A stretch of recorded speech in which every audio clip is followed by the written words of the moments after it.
अस्सलाम वालेकुम। रौनक के अफ्तार में एक मरतबा फिर आप सभी को खुशामदीद। मेरा और आपका साथ होगा 8 बजे तक। मेरा नाम सोनिया सुंदस। ये जो रौनक है डॉन न्यूज़ की तरफ से लगाई गई है और ये चांद रात तक जारी रहेगी। चांद रात तक मैं और आप और साथ में शेफ़ और स्कॉलर्स मिलकर बैठते हैं, बात करते हैं, इफ्तार बनती है, आप तक पहुँचाते हैं और दरमियान में जो है कुछ कॉल्स भी आती रहती हैं। तो ये सिलसिला बड़ा अच्छा चल रहा है। उसके अंदर हम आपको इंटेलेक्चुअल सेशंस भी दे रहे हैं, इंफॉर्मेटिव सेशंस होते हैं जो कि स्कॉलर्स हमारे और आपके दरमियान होते हैं और बहुत ही अच्छा एक सिलसिला चल रहा है।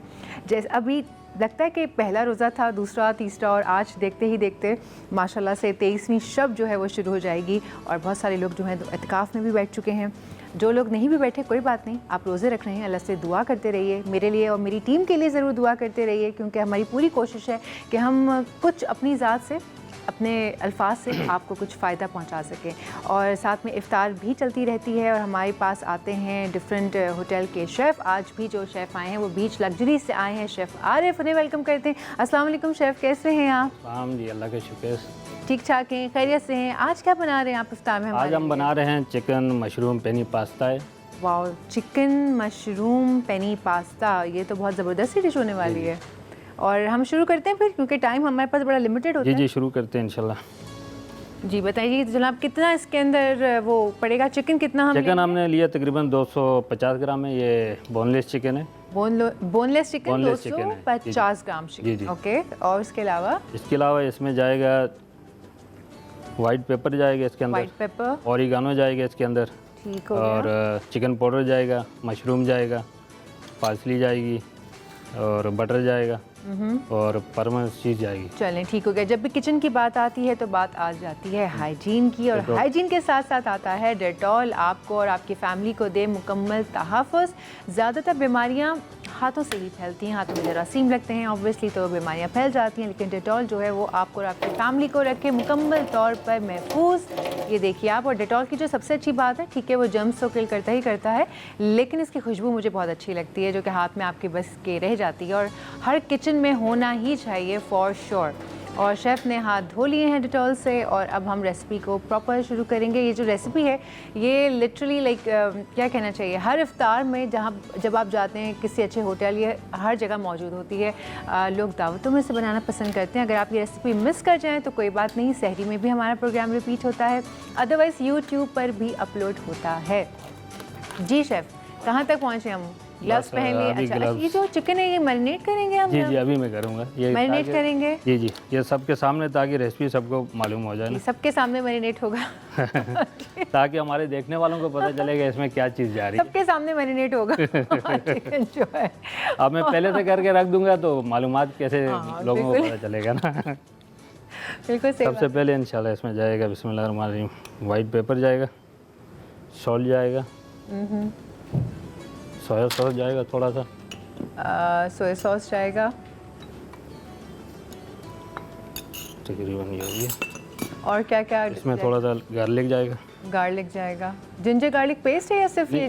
सिर्फ गार्लिक है इसमें, और तो बकाया सिर्फ गार्लिक है। अच्छा जी, और इसको मिक्स करके हम ये बस इतना ही हमें करके इसको मैरिनेट करके रखना है? जी इसको अब थोड़ा सा हम सौदे करेंगे, तो उसके बाद इसका सॉस बनाएंगे, फिर ये उसमें जाएगा। अच्छा, ये जो वाइट सॉस बनता है वो बनाएंगे हम इसके साथ ना? जी ठीक हो गया। और इसे मिनिमम कितनी देर रखना चाहिए? जैसे अगर हमें झटपट खाना बनाना है तो तकरीबन 3 से 4 मिनट इसको रखना चाहिए। 3 से 4, क्योंकि ये फिलेट्स भी तो पतले वाले होते हैं ना चिकन के, वो जल्दी जल्दी बन जाते हैं। ऐसे ही है ना? तो हम शुरू करें बनाना फिर? जी इसका पहले सबसे पहले इफ्तार में हमारे पास बड़ा लिमिटेड टाइम होता है तो हम कोशिश करते हैं ऐसी रेसिपी लेकर आएँ जो आपको बताएं झटपट वाली। और चिकन जो हम यहाँ पर इस्तेमाल करते हैं वो पतले पतले फिलेट्स होते हैं, चाहे वो बीफ ही इस्तेमाल क्यों ना करें, तो झटपट बन जाते हैं। इसके अंदर सबसे पहले हमने ऑयल डाला, थोड़ा सा गार्लिक है, ऑयल के अंदर गया गार्लिक, और इसको हमें थोड़ा सा ब्राउन करना है, सौते करना होगा। थोड़ा सा सौते करना है, ज़्यादा इसको पकाना नहीं है, हाफ पकाना है, हाफ इसको जब पास्ते के अंदर पकाएंगे। अच्छा ये आप देख सकते हैं स्क्रीन पर। वैसे अगर पेस्ट की सूरत में ले लें शेफ तो कोई मसला तो नहीं है, पेस्ट भी ले सकते हैं। इसका जो डिफरेंट हो जाएगा टेस्ट, मैंने इसका प्रॉपर जो पेस्ट में टेस्ट में डिफरेंस हो जाएगा। जी हाँ। ओहो, ऐसे कैसे? इसको गार्लिक का टेस्ट जो है प्रॉपरली इसको जो है पूरा इसको टेस्ट जो इसको देगा ये गार्लिक ही देगा। इसमें जिंजर मेंशन करेंगे तो वो चीज़ नहीं बनेगी फिर। अच्छा, बस इसमें सिर्फ गार्लिक पड़ेगा। जी हाँ जी।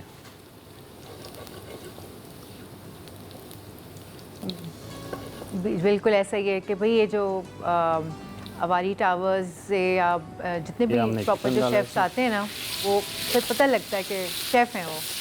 ये छोटी छोटी चीज़ों का बड़ा ख्याल रखना पड़ता है, इसी से तो जायका आता है।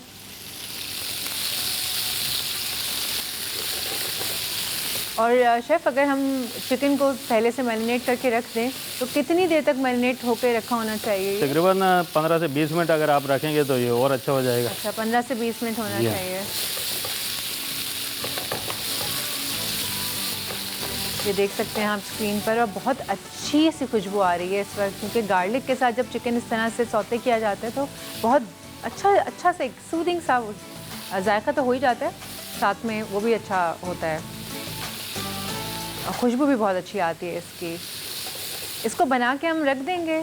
जी जी, इसके साथ साथ हम सॉस की तैयारी करें। ओके, इसको बना के हम रख देते हैं। काम करते हैं, जब तक शेफ़ इसको बना रहे हैं इसकी तैयारी में लगेंगे 1 से 2 मिनट। हम ब्रेक ले लेते हैं, ब्रेक से वापस आके फिर वाइट सॉस जो है वो आपके सामने बनाएंगे। So let's take a short commercial break. Welcome back. रौनक इफ्तार में आप सभी को खुशामदीद। जैसे ही हम वापस आए हैं, साथ में ही एक कॉल आ गई है फ़िरोज़ा की, उनसे ज़रा बात करते हैं। अस्सलाम वालेकुम।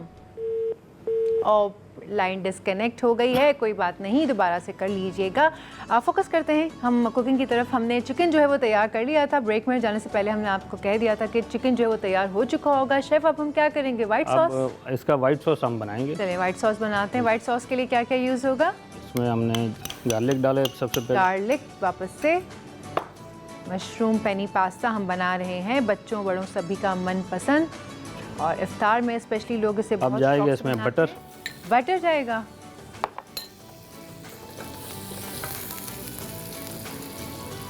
ये कितना बटर होगा शेफ़? तकरीबन 2 टेबलस्पून के करीब है बटर। जी जी। ओके। और बटर में हम जो है वो गार्लिक को बना रहे हैं अब, और मेल्ट करने के बाद इसमें क्या जाएगा?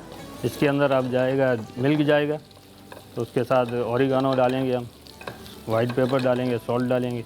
ठीक हो गया, ठीक हो गया। और स्क्रीन पर आप देख सकते हैं आपका रेसिपी कार्ड जो है वो आ गया है। Chicken boneless 250 grams, butter 20 grams, garlic जो है वो लेंगे 3 से 4 जवे और उसको क्रश कर देना है। मशरूम जो है वो 80 ग्राम्स हैं, थोड़ा सा दूध डलेगा। क्रीम जो आएगी, चेडर चीज़, पार्मेसन चीज़ और स्प्रिंग अनियन यानी कि ग्रीन अनियन जो है वो जाएगी, और साथ में सीजनिंग के अब लिए इसके अंदर सॉल्ट, मैंने वाइट पेपर और चीज़ डालनी है। Chicken powder. ये आपने क्या डाला है? चीज़। चीज़ डालिए। ये कौन सी वाली चीज़ है? चेडर चीज़। चेडर चीज़ उन्होंने ऐड की है। ओके, दूध के अंदर शामिल कर दी है चेडर चीज़। अब ये इसको मिक्स करेंगे हम। अच्छा, सबकी वाइट सॉस की रेसिपी भी चेंज है, ये सब अक्सर different जो है ना? ज़्यादातर जो यूज़ हो रही है यही हो रही है। ऐसे रेड में भी बनता है, रेड सॉस में भी बनता है, जी हाँ। Same pasta. जी जी। अच्छा, लेकिन वाइट ज़रा ज़्यादा शौक से खाया जी हाँ, जाता जी। है ना, समहाउ ज़रा अब इसके अंदर थोड़ा सा चिकन पाउडर जाएगा। थोड़ा सा चिकन पाउडर। ऐसा चिकन क्यूब्स भी मिलती है मार्केट में, वो जी भी हाँ, यूज़ जी। कर सकते हैं। जी जी बिल्कुल। ओके। वाइट पेपर है इसके अंदर। इसके अंदर जाएगा ओरिगानो ऑरिगेनो, ये और सब, सॉल्ट जाएगा। और सॉल्ट जाएगा हस्ब ज़रूरत। मतलब कुछ लोग कम सॉल्ट जी, जी। का वो खाते हैं ना, क्योंकि चिकन पाउडर में भी थोड़ा सा सॉल्ट जी होता हाँ है। जी। और ऑलरेडी इसके अंदर चीज़ के अंदर भी सॉल्ट होता है। चीज़ के अंदर भी सॉल्ट होता है, बिल्कुल। अगर नमक आपने पहले से ज़्यादा कर दिया तो ये बेतहाशा नमकीन बनेगा, फिर अच्छा नहीं लगेगा। तो नमक के ऊपर हाथ जो है वो हल्का ही रखना है। अब इसके अंदर हमने क्रीम डालनी है ऑलपर की। इसके अंदर जाएगी ऑलपर्स की क्रीम,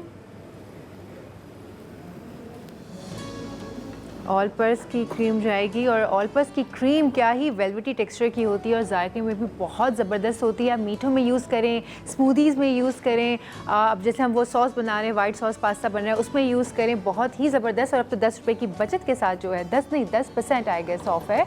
और येस, एक जो आधा किलो का उनका दूध का जो बॉक्स आ रहा है इसके जो अंदर अब जाएगा 195 रुपीज़ में अवेलेबल है। एक दिन के घर का जो इस्तेमाल का दूध होता है वो 195 का बॉक्स अवेलेबल होता है ऑलपर्स का। और अब देख सकते हैं आप, शेफ़ ने डाल दिए हैं। शेफ़, आपने क्या डाला है? पास्ता डाला है और मशरूम। पास्ता डाल दिया है, बॉइल्ड पास्ता रखा हुआ था, और मशरूम्स वाइट सॉस के अंदर डाल दिया है। ये सब कुछ अभी हमने इसमें चिकन ऐड नहीं किया ना? जी जी, चिकन अभी डालूंगा, ये ऑलरेडी तैयार है। अब इसमें गया ये आखिर में चिकन।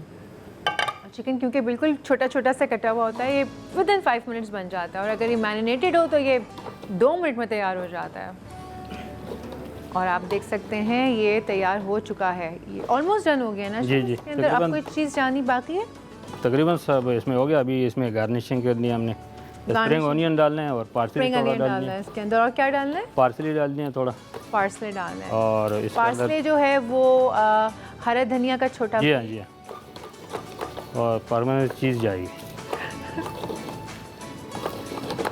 ये हरा धनिया, पुदीना, पार्सले, ये सारी एक ही फैमिली है सब, लेकिन इनके जायके सबके हरा धनिया और पुदीने का तो बिल्कुल ही डिफरेंट जायका हो जाता है। पार्सले का जायका किस तरह से, मतलब हरा धनिया के क्लोज होगा वो, जी है जी ना? जी हाँ। अच्छा, ये देख सकते हैं आप कितना ही कोई खुश शक्ल मशरूम पेनी पास्ता जो है वो तैयार किया गया है। खुशबू भी बहुत अच्छी आ रही है। इफ्तार में हम चक्कर आपको बताएंगे, जैसे daily as a master chef मैं सीट पे बैठ कर चक्कर आपको बताती हूँ कि ये इतना अच्छा बना है, इसको बनाएं, ज़रूर बनाएं। मिस कर जाए रेसिपी तो कोई मसले वाली बात नहीं है। सहरी में रिपीट होता है, अदरवाइज़ हमारा यूट्यूब पर भी ये सब अपलोड होता है ऑन अ डेली बेसिस, तो आप ये देख सकते हैं। और रेसिपी कार्ड भी इस वक्त स्क्रीन के ऊपर मौजूद है, अगर आप मिस कर गए हैं थोड़ा सा भी कुछ, कि आपने थोड़ा सा दूध ऐड किया जी, है, जी। ठीक हो गया था इसलिए। ओके। अच्छा, वैसे कुछ लोग वाइट सॉस में मैदे को मैदा ऐड डालते करते हैं, हैं ना जी, जी हाँ। तो वो आपने ऐड नहीं किया, आपने इसको मैंने बगैर खुद ही बना इसको मैदे के बगैर ही इसको जी। बनाया है। वो हर शेफ़ की ना अपनी वाइट सॉस की रेसिपी होती है, और ये बड़ा अच्छा रहता है कि आप डिफरेंट शेफ़ से ज़रा सीखते हैं ना, तो आपको पता रहता है कि क्या क्या स्टाइल, जैसे हरी चटनी, कुछ 4-5 तरह से हरी चटनियाँ हमारे सेट जी पर हाँ। बनी है। डिफरेंट शेफ़ ने आके अलग अलग अपने तरीक़ों से बनाई है, और हर तरीका मुख्तलिफ और हर तरीके में डिफरेंट जायका था, और बहुत अच्छे जायके से बनाई थी, जायकेदार थी। ये हम डन हो चुके हैं ऑलमोस्ट। जी जी, तकरीबन आपने डन। क्या डाला है इसमें? थोड़ा सा वाइट पेपर और ऐड, वाइट पेपर और डाला है। ये तो तकरीबन शेफ़ आरिफ जो है ना, थोड़े से चटखारेदार खाने बनाने पसंद करते हैं। अब लास्ट टाइम भी जो आए थे ना, वो निकलता हुआ टेस्ट होता है जायके का, लाइक नमक भी थोड़ा सा चटखारेदार, जायका भी थोड़ा सा चटखारेदार। तकरीबन ये पेनी पास्ता में भी जो है ना, उन्होंने ना छोड़ा, उन्होंने कहा इसको भी जायकेदार बनाना है। ये अच्छी बात होती है। तकरीबन ये डन है। शेफ़ इसको हमें बस 2 मिनट हैं, हम निकाल देंगे, जी, डिश आउट कर जी। देते हैं, डिश आउट कर लेते हैं।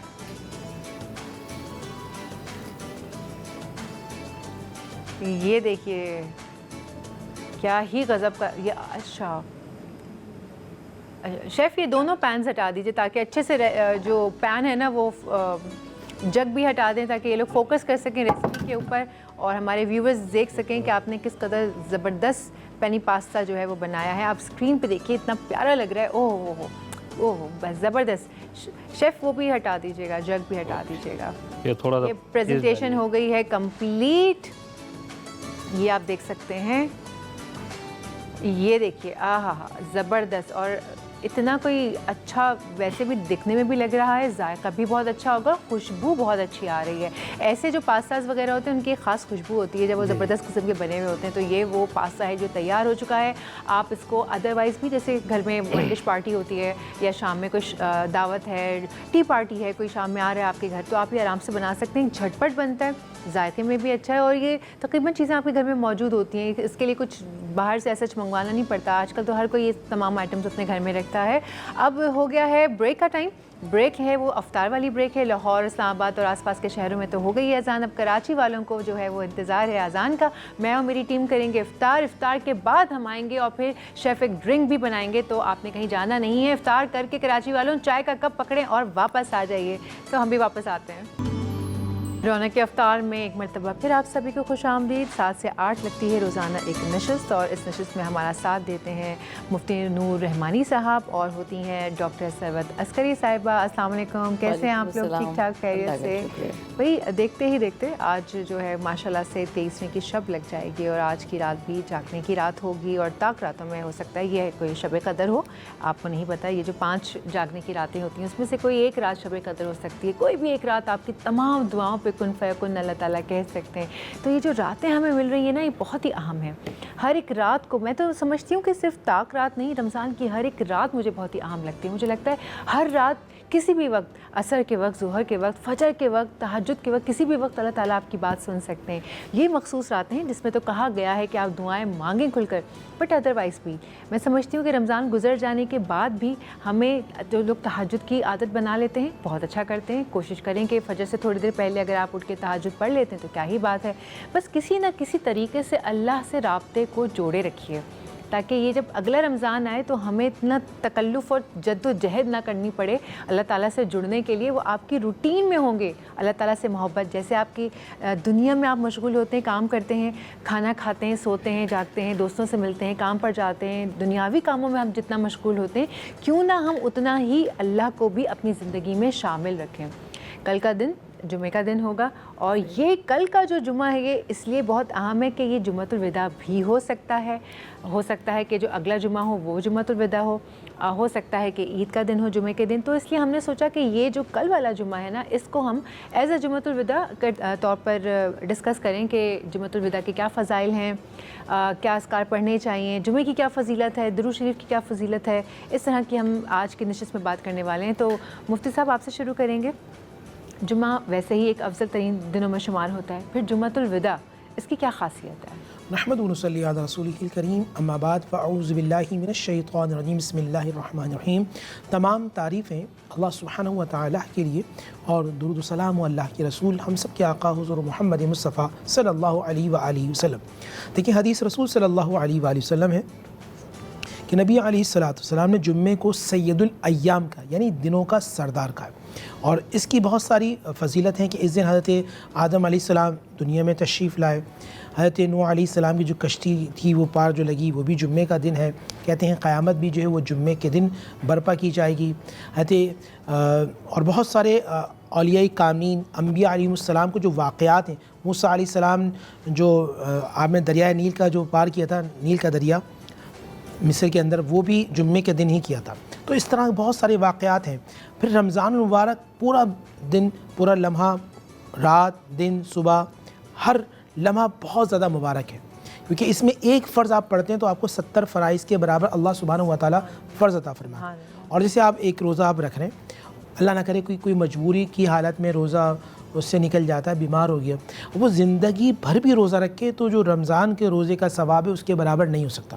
यानी जहाँ एक रोज़ा है वहाँ पूरी ज़िंदगी का रोज़ा, तो कितनी फ़जीलत है। फिर अल्लाह सुब्हानहु व तआला ने आखिरी अय्याम में जो अशरा चल रहा है उसमें कुरान में खुद अल्लाह ने फरमाया इन्ना अंज़लनाहु फ़ी लैलतिल क़द्र वमा अदराका मा लैलतुल क़द्र लैलतुल क़द्र खैरुम मिन अल्फ़ि शहर। इन बेशक हमने शब क़द्र में नाज़िल किया, और तुम क्या जानो शब क़द्र क्या, लैलतुल क़द्र खैरुम मिन अल्फ़ि शहर, जो 1000 महीनों से अफजल है। यानी अगर मुमकिन तौर पर, जिससे आप फरमा रही थी बहन, अगर ये शब क़द्र आज की रात हुई, जैसे ही देखिए आम रातों में अल्लाह सुब्हानहु व तआला की रहमत बंदों में मुतवज्जो होती है, तवज्जो करती है रात के तीसरे पहर में। यानी मिसाल के तौर पर मगरिब हुई, मगरिब से लेकर रात 10 बजे तक एक पहर समझ लें, 10 से लेकर 2 बजे तक, 1 बजे तक दूसरा पहर समझ लें, 1 से लेकर 3 ये तीसरा पहर, और तहज्जुद का वक्त होगा, तहज्जुद का वक्त, ये तहज्जुद, यानी ये इस तरह ये पहर होते हैं। मगर जैसे ही शब क़द्र, ये जो बरकत वाली रात होती है, अल्लाह सुब्हानहु व तआला की रहमत सूरज डूबते ही अपनी रहमत जोबन पर आ जाती है। यानी कि जो तहज्जुद की वो ख़ास रहमतें होती हैं, और यहाँ इस वक्त ऐलान होना शुरू होता है कोई बख्शिश मांगने वाला, है कोई मग़फ़िरत मांगने वाला, है कोई अता मांगने वाला, है कोई रिज़्क़ में फरावानी मांगने वाला, है कोई किसी भी मामलात में मांगने वाला, वो मांगता चला आएगा, हम उसे अता करते रहेंगे। तो आज की वो फजीलत। और फिर शब जुम्मा है। आज देखिए मल्टीपल चीज़ें, एक तो ये है कि 23वीं शब है, हो सकता है मुमकिन तौर पर शब क़द्र हो। सेकंड ये कि शब जुम्मा है, शब जुम्मा की और बहुत ज़्यादा फजीलत। फिर हो सकता है ये आखिरी जुम्मा हो, तो आखिरी जुम्मे में एक जो आशिक होता है अल्लाह, जिससे अल्लाह से बड़ी मोहब्बत होती है, वो थोड़ा गमज़दा भी होता है कि वो बरकत वाला महीना, रहमत वाला महीना, कुरान वाला महीना, दुआ वाला महीना, निजात वाला महीना, सहरी वाला महीना, इफ्तार वाला महीना, तरावी वाला महीना हमसे रुखसत हो रहा है। और फिर क्या ही पता कि अगली बार मिलता है हमें या नहीं। रमज़ान तो अगले साल आएगा, कितनी सांसें हम हैं या नहीं, ये एग्जैक्टली, तो इसमें हर सांस हमारे लिए इबादत बन जाती है अगर हम अल्लाह की इबादत के मुताबिक करें। बिल्कुल, क्योंकि हमें नहीं पता कि अल्लाह ने कितनी सांसें हमारे लिए लिखी हैं। तो ये जो वक्त गुजर रहा है स्पेशली रमज़ान का, ये एक एक लम्हा बहुत कीमती है, इसको जाने ना दीजिए।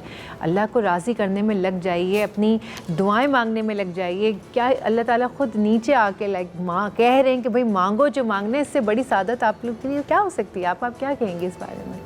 बिस्मिल्लाहिर्रहमानिर्रहीम, अस्सलाम वालेकुम। आज की शब बहुत ज़्यादा अहमियत की हामिल है, इसलिए कि शब जुमा भी है और जुम्मतुल विदा भी है, माह रमज़ान मुबारक है और ताख़रात भी है, 23वीं शब भी है, तो यकीनन ये बहुत ज़्यादा अहमियत की हामिल है। जुम्मे का दिन तो वैसे ही सैयदुल अय्याम कहलाता है, छोटी ईद का दिन कहलाता है, और जब माह रमज़ानुल मुबारक में जुम्मे का दिन आ जाए और जब आखिरी जुम्मा आ जाए तो उसकी फ़यूज़ व बरक़ात का क्या कहना। और परवरदिगार आलम हम सबको माह रमज़ानुल मुबारक की तमाम तर फ़यूज़ व बरक़ात अता फ़रमाए और जुम्मतुल विदा की फ़यूज़ व बरक़ात अता फ़रमाए। आमीन सुम्मा आमीन। आपका कोई जुमे के अस्कार हैं जो पढ़ने चाहिए? जैसे हमारी पहले भी बात हुई थी जुमे को लेके, सूरह यासीन हो गई या इस तरह की जो सूरतें हैं, तो कोई जुम्मतुल विदा के लिए कुछ है, कोई ख़ास पढ़ने की चीज़? देखिए, आज क्योंकि शबे हो सकता है आज ताक़रात तो है, ठीक है ना, हो सकता है अगर मुमकिन तौर पर आज शबे कदर हुई तो हम इसको डिवाइड करें। जी जी। जैसे कि अभी से इस्तग़फ़ार और लाहौल पढ़ें, अभी जो मगरिब के वक्त जो हमारे यहाँ नाजरीन हैं वो 6 रकात अवाबीन पढ़ लें तो अल्लाह ताला उन्हें 12 साल की इबादत का सवाब अता फरमाएगा। ये बता भी नहीं कैसे पढ़ी जाती है? 2-2 रकात करके आप नवाफिल पढ़ेंगे इसको। अच्छा। फिर आप तरावी का एहतमाम कीजिए। तरावी के बाद क्योंकि हुज़ूर सल्लल्लाहु अलैहि वसल्लम फरमाया, मन क़ामा रमज़ान ईमानन व एहतिसाबन गुफ़िर लहू मा तक़द्दम मिन ज़म्बी, जिसने रमज़ान की रात में क़याम किया अल्लाह उसके गुनाहों को मुआफ़ फरमा देता है। यानी कि आज की रात में आपको 2-3 हिस्सों में रात को डिवाइड करें, या और भी ताक़रातें आएंगी। एक तो ये कि आप क़ज़ाए उम्री को अदा कीजिए, उसके बाद नवाफिल को अदा कीजिए, तिलावत कुरान, सूरह यासीन, सूरह रहमान, सूरह मुल्क, क्योंकि इशा की नमाज़ के बाद जो सूरह मुल्क पढ़ता है, फ़जीलत ये है कि अल्लाह सुब्हानहू व तआला उसको क़ब्र की वहशत से महफूज रखता है। तो आप कोशिश कीजिए रोज़ाना सूरह मुल्क पढ़ें, मगर आज की रात अभी इंशाअल्लाह नेक्स्ट जो ब्रेक यानी कि जो हमारा प्रोग्राम होगा उसमें मैं उसमें बताऊँगा कि क्या क्या अमल करना है, क्योंकि हमें अभी से तैयारी करनी कल जुम्मे के लिए। बिल्कुल। और मैं आपको अभी बता के जा रहा हूँ नाज़रीन को कि मैं वो आपको एक बात बताऊँगा कि किस अमल की वजह से आसमान से फरिश्ते आकर बंदे का दीदार करते हैं और अल्लाह फरिश्तों को भेजता है कि जाओ उसको देख कर आओ। सुभान अल्लाह, सुभान अल्लाह, मेरे रोंगटे खड़े कर दिया आपने ये बात कह के। लेते एक छोटा सा ब्रेक के बाद हाजिर होते हैं और फिर ये आपने इंपॉर्टेंट बात सुननी है, कहीं जाना नहीं है। ब्रेक के बाद हम फिर हाजिर होते हैं। Welcome back. ब्रेक में जाने से पहले मुफ्ती साहब कुछ सुना रहे थे और उन्होंने कहा था कि भाई वापस आएंगे व्यूवर्स, और मैं तब ये जो है ना बहुत इंपॉर्टेंट किस्सा सुनाऊंगा। हदीस के हवाले से कुछ बात थी तो मैं चाहूँगी आप वहीं से शुरू। देखिए, अब जिस अगर ये जुम्मतुल वदा या अल्लाह करे अगला जुम्मा भी हमें मिल जाए, या हर जुम्मे के अंदर आप ये जहन में रखें, एक मुसलमान को मोहब्बत हो और चाशनी हो उसके दिल में कि मुझे कल जुम्मे की नमाज़ को अदा करना है और अल्लाह के घर में सबसे पहले मस्जिद में जाके मुझे तैयारी करनी है। तैयारी इस तरह कि मैं जाते ही तहियतुल मस्जिद पढ़ूँगा, तहियतुल वज़ू पढ़ूँगा, कुरान की तिलावत करूँगा और फिर अल्लाह के घर में बैठा रहूँगा। वो ये नियत करे जुमरात की रात से, और जुम्मे के दिन उसने एहतमाम किया, सबसे पहले मस्जिद में चला गया। वो जैसे ही जाएगा तो अल्लाह सुब्हानहू व तआला उसे एक ऊँट अपनी राह में ख़र्च करने का सवाब अता फरमाएंगे। बैठ गया, वो ज़िक्र कर रहा है, ज़ोहर से लेकर असर तक बैठ रहा है। हदीस में आता है जब वो असर की नमाज अदा कर रहा होता है तो ज़मीन से लेकर आसमान तक अल्लाह फरिश्तों की एक लड़ी बनाता है कि जाओ मेरे घर में, मेरा मेहमान है, जाओ तुम उसका दीदार करके आओ। यानी कि जो अल्लाह के घर की तैयारी करता है वहाँ रुकता है अल्लाह सुब्हानहू व तआला को याद करने के लिए, तो अल्लाह ताला फरिश्तों के ज़रिए उसको प्रोटोकॉल दिलवाता है। यहाँ एक बात मैं और भी करूँगा, ख़ास तौर पे हमारे यहाँ बहुत सारे मुसलमान ऐसे होते हैं जो इबादत में तो बहुत ज़्यादा फोकस करते हैं लेकिन उनके मामलात बहुत ज़्यादा ख़राब होते हैं। बैलेंस करना है। बेहतरीन मुसलमान अल्लाह उसके रसूल सल्लल्लाहु अलैहि वसल्लम के नज़दीक वो है कि जो इबादत भी कमाल की करता है, मामलात भी बेहतरीन करता है। यानी कि वो अल्लाह का बंदा भी बहुत अच्छा है, वो शौहर भी बहुत अच्छा है, वो भाई भी बहुत अच्छा है, वो बेटा भी बहुत अच्छा है, वो पड़ोसी भी बहुत अच्छा है, वो अच्छा इंसान भी है, वो अच्छा बॉस भी है तो वो अच्छा नौकर भी है।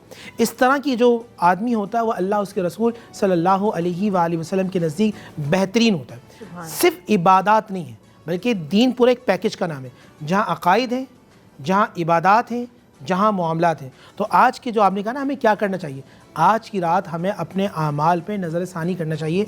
मैं क्या कर रहा हूँ और मैं किस तरह बेहतर तरीके से अल्लाह के करीब हो सकता हूँ। बिल्कुल।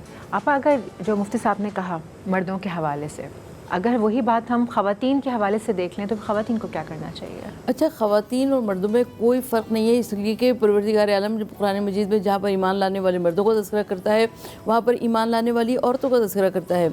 तो औरत और मर्द में आमाल के हिसाब से कोई फ़र्क नहीं है। और यौम जुम्मा की तैयारी तो शब जुम्मा से ही शुरू हो जाती है। जब शब जुम्मा आती है तो हम सूरह बनी इसराइल पढ़ते हैं और यौम जुम्मा हम सूरह कहफ की तिलावत किया करते हैं, सूरह यासीन की तिलावत किया करते हैं। और इस दफ़ा तो वैसे ही एक ताक रात है जो कि आज 23वीं रात है। तो इस रात के भी बहुत सारे अमाल हैं, इसलिए कि सूरह दुखान, सूरह अनकबूत और सूरह सूरह रोम का पढ़ने का बहुत ज़्यादा अजर सवाब है। ये तीनों जुमे के शब्द लगते ही नहीं, ये ताक रात में पढ़ने के लिए, ताक रात के लिए तो काफ़ी सारे और भी अस्कार होते होंगे पढ़ने के लिए। देखिए सही फरमाया कि आपा ने, लेकिन मैं ये कहूँगा कि जितने मेरे भाई और मेरी बहनें प्रोग्राम देख रही हैं वो सबसे पहले क़ज़ाए उम्री को अदा करें। क़ज़ाए उम्री यानी कि जो आपकी नमाज़ें क़ज़ा हो चुकी हैं वो आप पर फ़र्ज़ हैं और फ़र्ज़ आप पर क़र्ज़ है। तो आज की रात कोशिश कीजिए हर रात में कि आप क़ज़ाए उम्री को अदा कीजिए। उसके बाद अल्लाह सुब्हानहू व तआला की बारगाह में इस्तिग़फ़ार भी करें और उसके बाद दुरूद पाक पढ़ें, फिर दुआ करें। जैसे ही कपड़ा गंदा हो जाए तो पहले पानी डालेंगे, फिर साबुन डालेंगे, उसके बाद ये साफ़ होगा ना।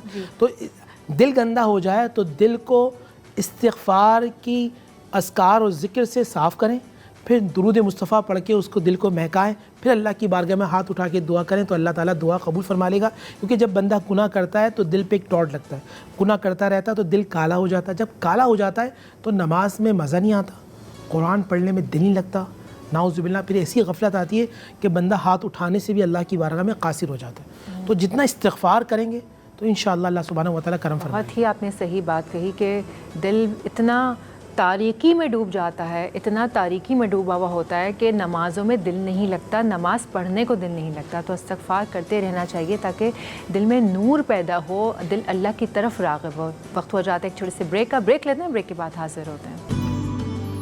Welcome back. रौनक इफ्तार में हम सब यहाँ पे जो एक नशिस्त लगाते हैं आप लोगों के लिए लगती है वो नशिस्त, इसमें हमारी पूरी कोशिश होती है कि ऐसे ऑथेंटिक टॉपिक्स और ऑथेंटिक इन्फॉर्मेशन आपकी तरफ जाए कि जिससे आपकी लाइफ में कुछ हम फ़ायदा पहुँचा सकें।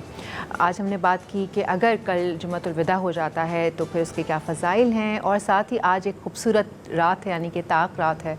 तो आप मुझे और मेरी पूरी टीम को दुआओं में बहुत याद रखिएगा, शामिल रखिएगा, आपा को भी, मुफ्ती साहब को भी, क्योंकि हमने ये सारी जो महफ़िल लगाई है ना वो आपके लिए ही लगाई है ताकि हमारी जो ज़ात से हम कर सकते हैं आप लोगों के लिए वो कर सकें। मुफ्ती साहब हम बात कर रहे थे ब्रेक में दुरूद शरीफ के फ़ज़ाइल की। जुम्मे के दिन वैसे ही अफजल है दुरूद शरीफ पढ़ना, और जब जुम्मतुल विदा लग जाता है या ताक रात का जुम्मा लग जाता है तो फिर तो क्या ही बात होगी। माशाअल्लाह। देखिए इस रात में जो भी अमल करते हैं, अगर वो लैलतुल क़द्र है या आज की रात, तो आपको एक सजदे पर अल्लाह 84 साल की इबादत का सवाब अता फरमाएगा।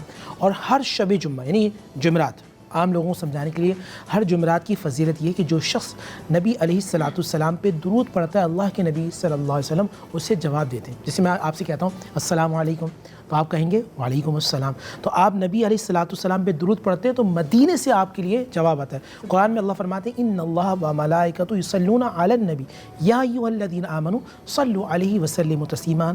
ईमान वालों, नबी अलैहिस्सलाम पे कसरत से दुरूद पढ़ो। बेशक अल्लाह उसके फरिश्ते दुरूद पढ़ते हैं नबी पर। या अय्युहल्लज़ीना आमनू, ए ईमान वालों तुम भी पढ़ो। जो शख्स दुरूद पढ़ता है सवाब क्या मिलता है मैं आपको बताता हूँ मुख्तसर एक हदीस के अंदर। जी। अच्छा, यहाँ हम दुरूद पाक पढ़ते हैं, अच्छा लगता है, रात में पढ़ें दिल और लगता है। गुंबद खज़रा के सामने पढ़ें, क्या कैफियत होगी। अच्छा, रोज़ा रसूल के सामने पढ़ें और ख़ुद रसूलुल्लाह मौजूद सल्लल्लाहु अलैहि वसल्लम मौजूद हों।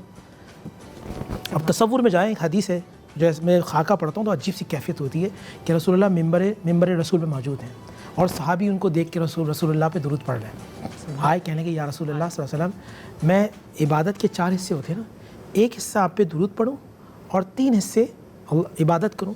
हुज़ूर ने फरमाया अच्छा है, ठीक है।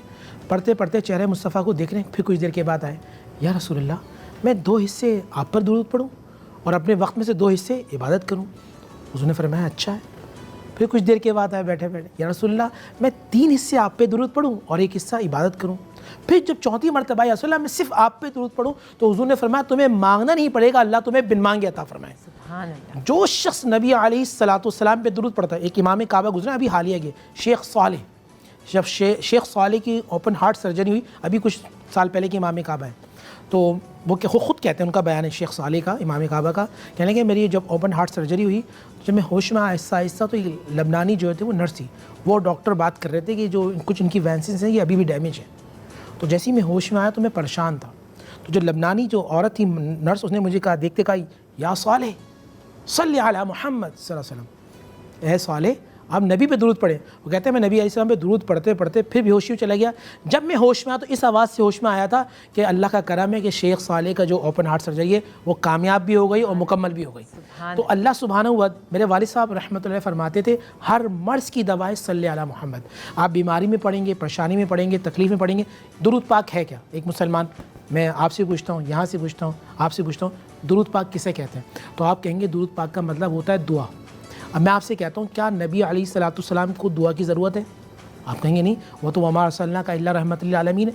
जब आप नबी इस्लाम पर दुरूद पढ़ते हैं मतलब आप दुआ करते हैं, तो आप नबी को दुआ की ज़रूरत नहीं है, तो अल्लाह ताला अपने नबी के सदक़े में आप पर वो दुआ अता फरमाता है, वो रहमत अता फरमाता है। आप बेरोज़गार होते हैं तो रोज़गार मिल जाता है, परेशान होते हैं तो सुकून मिल जाता है, बे औलाद होते हैं तो औलाद मिल जाती है, और तकलीफ़ होती हैं तो अल्लाह तकलीफ़ को दूर फरमा देता है। यह है दुरूद पाक। सुभान अल्लाह। आपा कहा जाता है कि जब ख़वातीन ख़ुसूसन काम करें या हांडी पका रही हूँ किचन में, तो उन्हें दुरूद शरीफ ज़रूर पढ़ना चाहिए। बिल्कुल, आपने बहुत अच्छी बात फरमाई है। और सबसे पहले मैं जुम्मतुल विदा के हवाले से एक बात की वजाहत कर दूं कि हमारे यहाँ एक क़ज़ा नमाज की बहुत ज़्यादा एक नमाज की बहुत ज़्यादा तलक़ीन की जाती है कि वो पढ़ लें तो वो गुज़िश्ता तमाम क़ज़ा नमाज़ों की तौर पर, तो ये बातिल है। यकीनन क़ज़ा नमाज़ों की हमको क़ज़ा वैसे ही उतारनी होगी जिस तरीक़े से वो हमसे क़ज़ा हुई हैं, और ऐसी कोई नमाज नहीं है कि जिसकी बिना पर हमारी सारी ज़िंदगी की नमाज़ें माफ़ हो जाएं। और शब जुमा, जबकि आज 23वीं शब भी है, तो 23वीं शब के बहुत सारे अमाल हैं, जिसमें एक अमाल ये है कि सदका व खैरात बहुत ज़्यादा दें, और उसके अलावा दीनी उलूम को हासिल करें। अच्छा, दीनी उलूम को हासिल करने के लिए या तो किसी का इंतज़ाम कर लें, नहीं तो आजकल मोबाइल पर बहुत ज़्यादा एप्लीकेशंस मौजूद हैं, बिल्कुल, और उसके ऊपर कोई लेक्चर वगैरह सुन लें और सदका व खैरात करें। बहुत ही अच्छी बात कही आपने। तो भाई आज बहुत ख़ास रात है, लैलतुल क़द्र भी हो सकती है, तो बस लग जाइए अपनी दुआओं के मांगने के लिए, और हो सकता है कि आज की रात हमें कुन फ़यकुन मिल जाए। लेते हैं एक छोटा सा ब्रेक के बाद हाजिर होते हैं। Welcome back. ये 1 घंटा कैसे गुजर जाता है यकीन जानिए पता ही नहीं चलता। इतनी अच्छी और ख़ूबसूरत नशिस्त लगती है, और रोज़ाना मेरी इन्फॉर्मेशन में इजाफ़ा होता है। मुझे दीन के हवाले से पता चलता है, मुझे अल्लाह के हवाले से पता चलता है, मुझे हमारे इस्लामिक हीरोज़ के हवाले से एक नई नई चीज़ें पता चलती हैं, और दिल में और प्राइड आता है कि अल्हम्दुलिल्लाह हम मुस्लिम हैं, अल्हम्दुलिल्लाह हम अल्लाह के मानने वाले हैं। दिल में और खुशी और प्राइड जो है वो आने लगता है, अल्हम्दुलिल्लाह। मुझसे साहब वक्त बहुत कम है, मैं चाहूँगी कि हम छोटा छोटा एक मैसेज लें, और फिर आज आप हमें कुछ नात या हमद या कोई कलाम सुनाते हुए जाएं। देखिए, मैसेज तो ये कि नबी अलैहिस्सलाम के करीब होने के लिए इस दुनिया में सबसे बड़ा जो ज़रिया वो दुरूद मुस्तफ़ा सल्लल्लाहु अलैहि वसल्लम है। दुरूद मुस्तफ़ा की कसरत कीजिए और नबी अलैहिस्सलाम की सुन्नत पर चलने की कोशिश कीजिए। जो नबी अलैहिस्सलाम की सुन्नत पर चलता है अल्लाह ताला उसे अपना महबूब बना लेता है। आज की रात में जो हो सकता है, जितनी आपकी हैसियत है आप सदका दें, क्योंकि अगर आज मुमकिन तौर पर शब कदर हुई तो अल्लाह ताला आपको 84 साल के बराबर सदका करने का सवाब अता फरमा देगा। तो इस चीज़ को ज़रा जहन में रखें। बेशक। आप कोई मैसेज देना चाहें?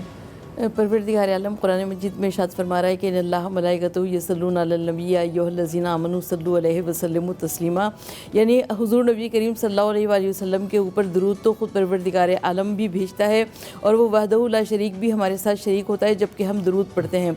और आका सल्लल्लाहु अलैहि वसल्लम ने इरशाद फरमाया कि मुझ पर दुम कटा दुरूद ना पढ़ो। असहाबे कराम ने अर्ज़ की कि या रसूलल्लाह सल्लल्लाहु अलैहि वसल्लम ये दुम कटा दुरूद क्या होता है? हुज़ूर नबी करीम सल्लल्लाहु अलैहि वसल्लम ने फरमाया कि मुझ पे दुरूद पढ़ो मगर मेरी आल पे दुरूद ना पढ़े हो, ये मुमकिन नहीं है, और जब तक दुरूद ना पढ़ा जाए तो हमारी नमाज भी कबूल नहीं होती है। बिल्कुल ऐसा ही है, तो दुरूद शरीफ जो है वो पढ़ते रहना चाहिए। वैसे भी अदरवाइज़ भी जुमे की तो फजीलत ही बहुत मतलब 80-90 हम तो सिर्फ एक कह सकते हैं अपनी ज़बान से कि इतना इतना इसका सवाब मिलेगा, लेकिन उसका उसकी तादाद हम इमेजिन भी नहीं कर सकते हैं। यकीन जानिए ये इतने बड़े इसमें नंबर्स आएंगे, हम इमेजिन भी नहीं कर सकते हैं। तो बस जाते जाते मैं यही कहूँगी कि अल्लाह पर तवक्कल रखिए, जितना सदका खैरात आप कर सकते हैं कीजिए। और आज अगर ख़ूबसूरत रात हमें मिल जाती है तो क्या ही कहने हैं। अपना बहुत ख्याल रखिए आप सभी लोग, दुआओं में मुझे और मेरी पूरी टीम को याद रखिए। मेरी तरफ से तो खुदा हाफ़िज़। आपका और मुफ्ती साहब आपका बहुत बहुत शुक्रिया। हम जाते जाते मुफ्ती साहब से नात सुनेंगे और फिर वहीं से हम इजाज़त चाहेंगे। कल आपसे मुलाकात होगी चाय टोस्ट और होस्ट में। एक बजे मौलाया सल्ली व सल्लिम दाइमन अबदन अला हबीबिका खैरिल खल्क़ि कुल्लिहिम। मौलाया सल्ली व सल्लिम दाइमन अबदन अला हबीबिका खैरिल खल्क़ि कुल्लिहिम। सुमर रिदान अबी बकर वअन उमरा, सुमर रिदान अबी बकर वअन उमरा वअन अली वअन उस्मान ज़िल करमी। मौलाया सल्ली व सल्लिम दाइमन अबदन अला हबीबिका खैरिल खल्क़ि कुल्लिहिम। ना कोई आप जैसा था, ना कोई आप जैसा है, कोई यूसुफ से पूछे मुस्तफ़ा का हुस्न कैसा है। ज़मीनो आसमां में कोई भी मिसाल न मिले। मौलाया सल्ली व सल्लिम दाइमन अबदन अला हबीबिका खैरिल खल्क़ि कुल्लिहिम। या इलाही हर जगह तेरी अता का साथ हो, या इलाही हर जगह तेरी अता का साथ हो। जब पड़े मुश्किल शहे मुश्किल कुशा का साथ हो। या रब्बी बिल मुस्तफ़ा बल्लिग़ मक़ासिदना, या रब्बी बिल मुस्तफ़ा बल्लिग़ मक़ासिदना वग़फ़िर लना मा मदा या वासिअल करम।